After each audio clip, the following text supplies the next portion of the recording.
GMM news Kannada ಮಾಧ್ಯಮ ಬಂಧುಗಳಿಗೆ ಮತ್ತೊಮ್ಮೆ ನಾನು ಸ್ವಾಗತವನ್ನು ಕೋರ್ತಾ ನನ್ನೊಟ್ಟಿಗಿರ್ತಕ್ಕಂಥ ಎಲ್ಲ ನಮ್ಮ ಪಕ್ಷದ ಪ್ರಮುಖರನ್ನ ಕೂಡ ಮತ್ತೊಮ್ಮೆ ನಾನು ಸ್ವಾಗತ ಮಾಡ್ತಾ ಈ ಮಾಧ್ಯಮ ದೃಷ್ಟಿಯನ್ನ ಆರಂಭ ಮಾಡ್ತೀನಿ. ಭಾರತೀಯ ಜನತಾ ಪಾರ್ಟಿ ಸನ್ಮಾನ್ಯ ನರೇಂದ್ರ ಮೋದಿಯವರ ಕಾರ್ಯಕ್ರಮ ಇವೆಲ್ಲವೂ ಈ ದೇಶದಲ್ಲಿ ಸ್ವಾವಲಂಬಿ ಭಾರತದ ಕಲ್ಪನೆಯ ಅಡಿಯಲ್ಲಿ ವಿಶೇಷವಾಗಿ ಹಿಂದುಳಿದ ವರ್ಗ ಮತ್ತು ಶ್ರಮಿಕ ವರ್ಗ, ಶೋಷಿತ ಸಮುದಾಯಗಳನ್ನು ಕೇಂದ್ರೀಕರಿಸಿಕೊಂಡಿದೆ. ಆ ದೃಷ್ಟಿಯಲ್ಲಿ ಇವತ್ತು ಈ ಸಮುದಾಯಗಳಿಗೆ ಒಂದು ಜಾಗೃತಿಯನ್ನು ಮೂಡಿಸುವ ಮೂಲಕ ನಮ್ಮ ರಾಜ್ಯಾಧ್ಯಕ್ಷರಾದಂಥ ವಿಜೇಂದ್ರ ಅವರ 28ಕ್ಕೆ 28ರ ಸಂಕಲ್ಪವನ್ನು ಗುರಿ ಮುಟ್ಟಿಸುವ ನಿಟ್ಟಿನಲ್ಲಿ ನಮ್ಮ ಹಿಂದುಳಿದ ವರ್ಗಗಳ ಮೋರ್ಚಾ ಇಡೀ ರಾಜ್ಯಾದ್ಯಂತ ಕ್ಷೇತ್ರವಾರು, ಜಿಲ್ಲಾವಾರು ಸಾಮಾಜಿಕ ಸಮ್ಮೇಳನಗಳನ್ನು ಏರ್ಪಾಡು ಮಾಡುವ ಮೂಲಕ ಸುಮಾರು 209 ಜಾತಿಗಳು, 800 ಉಪಜಾತಿಗಳು ಬರ್ತಕ್ಕಂಥ ಈ ದೊಡ್ಡ ವರ್ಗಗಳನ್ನು ಭಾರತೀಯ ಜನತಾ ಪಾರ್ಟಿಯ ತೆಕ್ಕೆಗೆ ತಂದು ಮತ್ತೊಮ್ಮೆ ನರೇಂದ್ರ ಮೋದಿ ಈ ದೇಶದ ಪ್ರಧಾನಿಯಾಗಬೇಕು ಅಂತಕ್ಕಂಥ ಒಂದು ಮಹಾ ಸಂಕಲ್ಪಕ್ಕೆ ಒಂದು ಬಹುದೊಡ್ಡ ಎದುರು ಕೊಡುವಂಥ ಕೆಲಸವನ್ನು ನಾವು ಮಾಡ್ತಾ ಇದ್ದೀವಿ. ಆ ನಿಟ್ಟಿನಲ್ಲಿ ಇವತ್ತು ಶಿಡ್ಲಘಟ್ಟದಲ್ಲಿ ಜಿಲ್ಲಾ ಸಾಮಾಜಿಕ ಸಮ್ಮೇಳನ ಕೂಡ ಆಯೋಜನೆ ಆಗಿದೆ. ನಿಮ್ಮ ಮುಂದೆ ನಾನು ಒಂದು ಮಾತನ್ನು ಹೇಳಲಿಕ್ಕೆ ಬಯಸ್ತೇನೆ. ಕರ್ನಾಟಕದಲ್ಲಿ ಭಾರತೀಯ ಜನತಾ ಪಾರ್ಟಿಗೆ ಕನಿಷ್ಠ 15 ಕ್ಷೇತ್ರದಲ್ಲಿ ಎದುರಾಳಿಗಳೇ ಇಲ್ಲ. ಇನ್ನು ಉಳಿದ ಕ್ಷೇತ್ರಗಳಲ್ಲಿ ಸ್ಪರ್ಧಿಗಳಿದ್ದಾರೆ. ಆದ್ದರಿಂದ ನಮ್ಮ 28ಕ್ಕೆ 28ರ ಗುರಿ ಮುಟ್ಟುವುದಕ್ಕೆ ನಮಗೆ ಯಾವುದೇ ಅನುಮಾನ ಇಲ್ಲ ಅಂತಕ್ಕಂಥದ್ದನ್ನು ತಮ್ಮಲ್ಲಿ ಈ ಮೂಲಕ ಹಂಚಿಕೊಳ್ತಾ ಇದ್ದೀನಿ. ಯಾಕೆಂದರೆ ಕಾಂಗ್ರೆಸ್ನವರಿಗೆ ಅಭ್ಯರ್ಥಿಗಳೇ ಸಮರ್ಥ ಅಭ್ಯರ್ಥಿಗಳು ಸಿಗ್ತಾ ಇಲ್ಲ.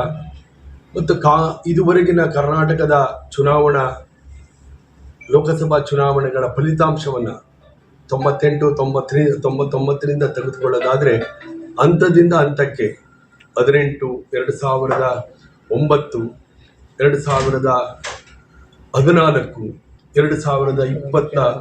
2024ಕ್ಕೆ ಬರ್ತಾ ಇದೆ. 2019 ಯಡಿಯೂರಪ್ಪನವರು 25ಕ್ಕೆ 25 ಶಪಥ ಮಾಡಿದರು, ಅದು ಪೂರೈಸಿದರು.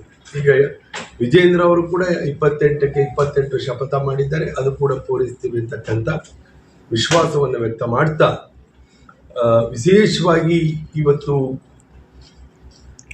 ನಾನು ಪ್ರಸ್ತುತ ಬೆಳವಣಿಗೆ ಬಗ್ಗೆ ಒಂದೆರಡು ಮಾತನಾಡಿ ಹಿಂದುಳಿದ ವರ್ಗಗಳಿಗೆ ಸಂಬಂಧಪಟ್ಟಂಥ ವಿವರಗಳನ್ನು ಕೊಡಲಿಕ್ಕೆ ಬಯಸ್ತೇನೆ. ಇವತ್ತು ಇಡೀ ರಾಜ್ಯದಲ್ಲಿ ಜನತೆಗೆ, ನಾಗರಿಕರಿಗೆ ಸುರಕ್ಷತೆ ಇಲ್ಲ.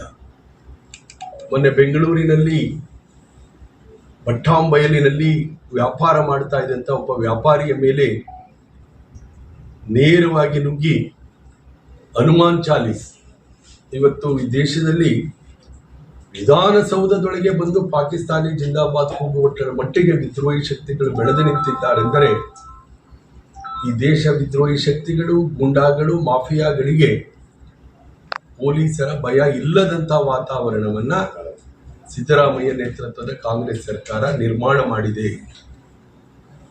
ವ್ಯಾಪಾರಸ್ಥರು ಇವತ್ತು ವ್ಯಾಪಾರ ಮಾಡಲಿಕ್ಕೆ ಯೋಚನೆ ಮಾಡುವಂಥ ಪರಿಸ್ಥಿತಿ ಇದೆ. ನಾಗರಿಕರು ಧೈರ್ಯವಾಗಿ ಓಡಾಡದಂಥ ಒಂದು ಪರಿಸ್ಥಿತಿ ಇದೆ.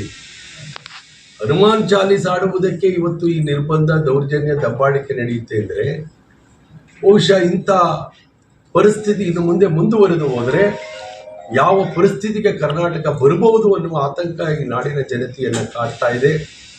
ಭಾರತೀಯ ಜನತಾ ಪಾರ್ಟಿ ಯಾವುದೇ ಕಾರಣಕ್ಕೂ ಇಂಥ ವಿದ್ರೋಹಿ ಶಕ್ತಿಗಳ ವರ್ತನೆಯನ್ನು ಸಹಿಸುವುದಿಲ್ಲ.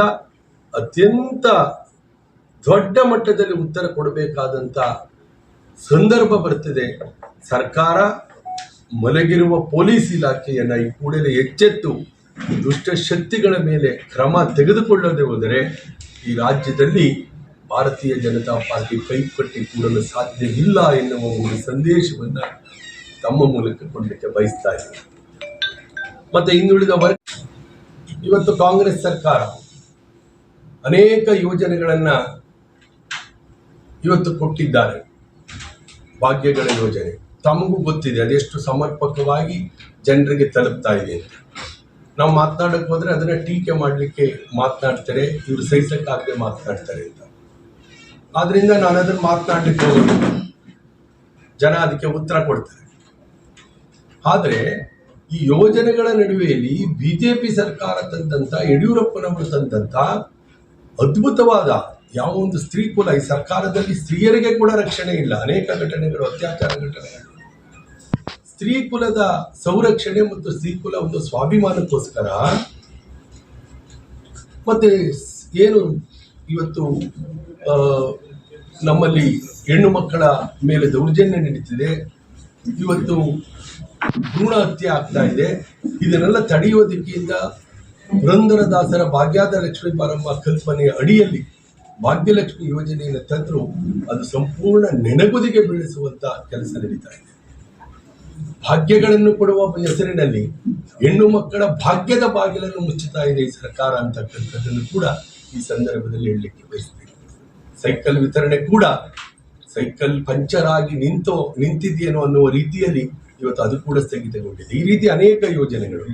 ಅದರ ವಿಶೇಷವಾಗಿ ಹಿಂದುಳಿದ ವರ್ಗಕ್ಕೆ ಸಂಬಂಧಪಟ್ಟಂಗೆ ನಾನು ಮಾತನಾಡಬೇಕಾಗ್ತದೆ.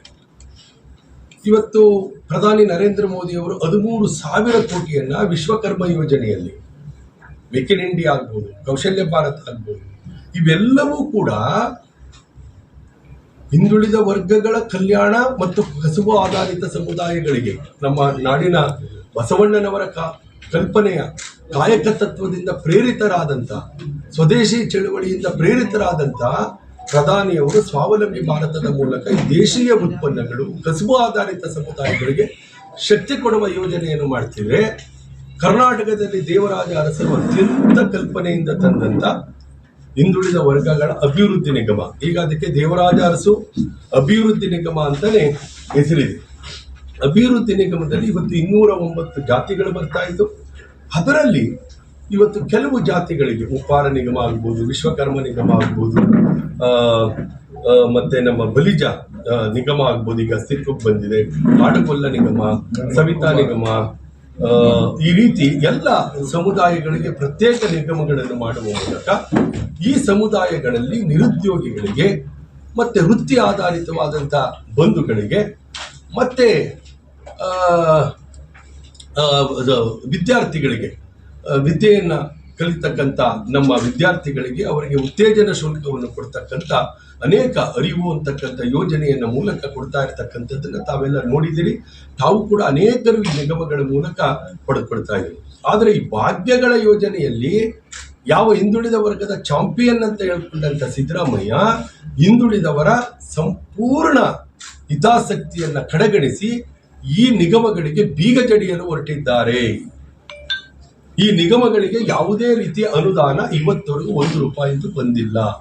ಕೇವಲ ಬಡ್ಜೆಟ್ನಲ್ಲಿ ಮಾತ್ರ ಘೋಷಣೆ ಮಾಡ್ತಾರೆ.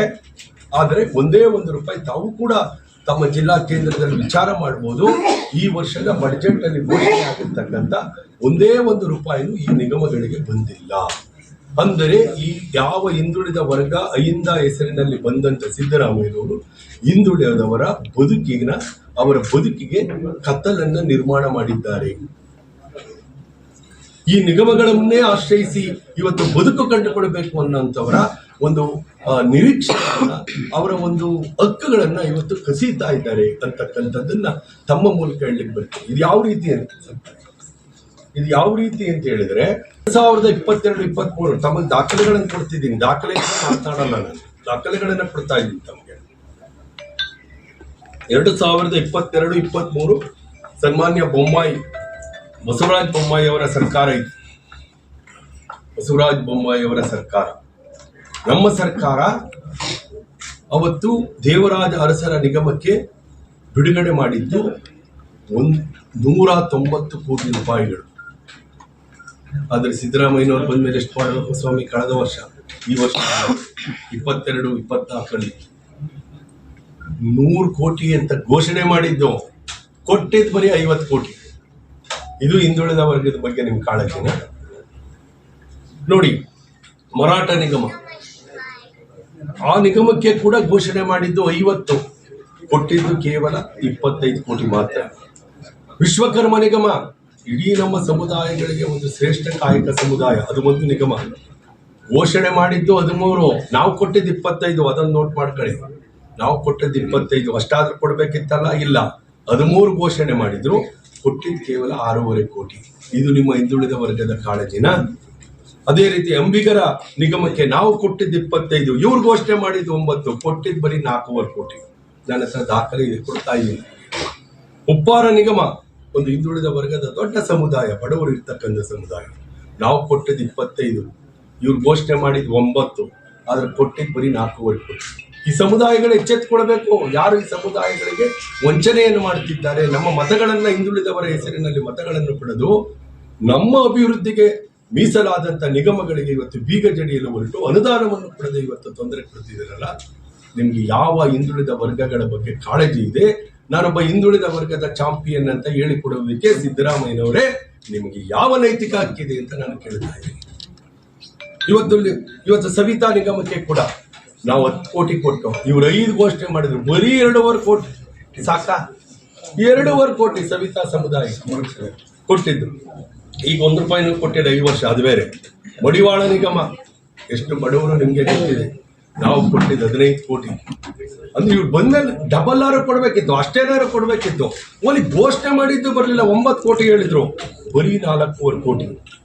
ಕಾಡುಗೊಲ್ಲ ನಿಗಮ, ಅಲೆಮಾರಿ ಸಮುದಾಯ, ನಿಮ್ಗೆ ಗೊತ್ತು, ಅರೆ ಅಲೆಮಾರಿ, ಇಲ್ಲೂ ಅಲೆಮಾರಿ ಜೀವನ ಮಾಡುವಂಥವ್ರು, 16 ಕೋಟಿ ನಾವು ಕೊಟ್ಟು, ಅದು ಇವ್ರು ಕೊಟ್ಟಿದ್ದು ಹೇಳಿದ್ದು 12 ಕೋಟಿ, ಕೊಟ್ಟಿದ್ದು ಬರೀ 6 ಕೋಟಿ. ಇಷ್ಟು ದಾಖಲೆಗಳನ್ನ ಎಲ್ಲ ಸಮುದಾಯಗಳನ್ನ ಕೊಡ್ತೀವಿ. ಈವನ್ ಒಕ್ಕಲಿಗ ನಿಗಮಕ್ಕೆ ಕೂಡ ರಾಮ ಹಚ್ಚಿದ್ರು, ಅಲ್ಲಿ ಕೂಡ 70 ಕೋಟಿ ನಾವು ಕೊಟ್ರೆ, ಇವ್ರು ಘೋಷಣೆ ಮಾಡಿದ್ದು 60, ಕೊಟ್ಟಿದ್ದು 30 ಕೋಟಿ.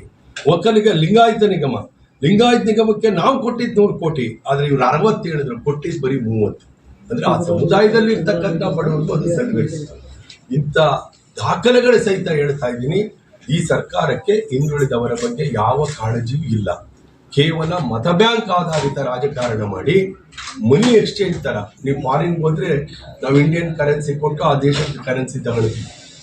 ಆ ರೀತಿ ಇವತ್ತು ನಾವು ಭಾಗ್ಯಗಳನ್ನ ಕೊಡ್ತಾ ಇದ್ದೀವಿ. ನಮ್ ವೋಟ್ ಕೊಡಿ, ನಮ್ಗೆ ಋಣ ತೀರಿಸಿ ಅಂತ ಹೇಳ್ತಾರೆ. ಋಣ ತೀರಿಸುವಷ್ಟು ಜನ ಇವತ್ತು ನಮ್ಮ ದೇಶದಲ್ಲಿ ಅಷ್ಟೊಂದು ನಿಕೃಷ್ಟರಾಗಿದ್ದಾರ? ಮತದಾರರನ್ನು ಅವಮಾನ ಮಾಡ್ತಾ ಇದ್ದೀರಿ, ಪ್ರಜಾಪ್ರಭುತ್ವವನ್ನು ಅವಮಾನ ಮಾಡ್ತಾ ಇದ್ದೀರಿ. ನೀವು ಪ್ರಣಾಳಿಕೆಯಲ್ಲಿ ಇರುವಂತ ಯೋಜನೆಗಳನ್ನ ಸರಿಯಾಗಿ ಇನ್ನೂ ಕೊಟ್ಟಿಲ್ಲ. ನಾವು ಕೊಟ್ಟಿದ್ದೇವೆ ಅಂತ ಆಯ್ತು, ನೀವು ಕೊಟ್ಟಿರೋದಕ್ಕೆ ನಮಗೆ ಋಣ ತೀರಿಸಿ, ಇಲ್ಲದೆ ಹೋದ್ರೆ ಭಾಗ್ಯಗಳ ಯೋಜನೆಯನ್ನ ಬಂದ್ ಮಾಡ್ತೇವೆ ಅಂತ ಮತದಾರರಿಗೆ ಬೆದರಿಕೆ ಆಗ್ತಿದ್ದಾರೆ. ಇಂಥ ಹೇಳಿಕೆಗಳನ್ನ ಕೊಟ್ಟಿರ್ತಕ್ಕಂಥ ಯಾವ ಸಚಿವರುಗಳಿದ್ದಾರೆ ಅವರಿಗೆ ಚುನಾವಣಾ ಆಯೋಗ ಈ ಕೂಡಲೇ ನೋಟಿಸ್ ಜಾರಿ ಮಾಡಿ ಅವರಿಂದ ವಿವರಣೆ ಪಡೆದು ಅವರ ಬಾಯಿನ ಮುಚ್ಚಿಸ್ಬೇಕಂತ ಈ ಸಂದರ್ಭದಲ್ಲಿ ನಾನು ಒತ್ತಾಯ ಮಾಡ್ತಾ ಇದ್ದೇನೆ. ಇಷ್ಟನ್ನು ಹೇಳಿ, ಇವತ್ತು ಹಿಂದುಳಿದ ಕೋಟಾ ಶ್ರೀನಿವಾಸ ಪೂಜಾರ್, ಮೈಸೂರು ಯದುವೀರ್ ಒಡೆಯರ್ ರವರು, ಮತ್ತೆ PC ಮೋಹನ್ ರವರು ಇದುವರೆಗೆ ಆಲ್ರೆಡಿ 3 ಕೊಟ್ಟಿದ್ದಾರೆ. ಇನ್ನು ಡಿಕ್ಲೇರ್ ಆಗಬೇಕಾಗಿದೆ, ಅದರಲ್ಲಿ ಕೂಡ ನಿರೀಕ್ಷೆ ಮಾಡೋಣ. ಗೆಲುವನ್ನ ದೃಷ್ಟಿಯಲ್ಲಿ ಇಟ್ಕೊಂಡು, ಮತ್ತೆ ನಾನು ಹೇಳಿದ್ದ ನಮ್ಮ ಎಲ್ಲಾ ಕಾರ್ಯಕ್ರಮಗಳು ಕೂಡ ಹಿಂದುಳಿದ ವರ್ಗದನ್ನ ದೃಷ್ಟಿಯಲ್ಲೇ ಇಟ್ಕೊಂಡಿದೆ. ಮೋದಿಯವರ ಕಾರ್ಯಕ್ರಮ, ಸ್ವತಃ ಮೋದಿಯವರೇ ಹಿಂದುಳಿದ ಸಮುದಾಯದಿಂದ ಬಂದಿರೋರಾಗಿರೋದ್ರಿಂದ ನಾವು ಹಿಂದುಳಿದವರ ಬಗ್ಗೆ ಕಾಳಜಿ ಇರ್ತಕ್ಕಂಥ ಬದ್ಧತೆ ಭಾರತೀಯ ಜನತಾ ಚೋಟಾ ಸರ್, ಸದಾ ಸಂವಿಧಾನ ವಿರೋಧಿ ಹೇಳಿಕೆ ಕೊಡೋದ್ರಲ್ಲಿ ಬಿಜೆಪಿ ಸಂಸದರು ಪ್ರಚಾರದಲ್ಲಿ ಆ ತರದವರಿಗೆ ಪಕ್ಷದಿಂದ ಯಾವುದೇ ರೀತಿ ಚಾಟಿ ಬೀಸಿದಾರ?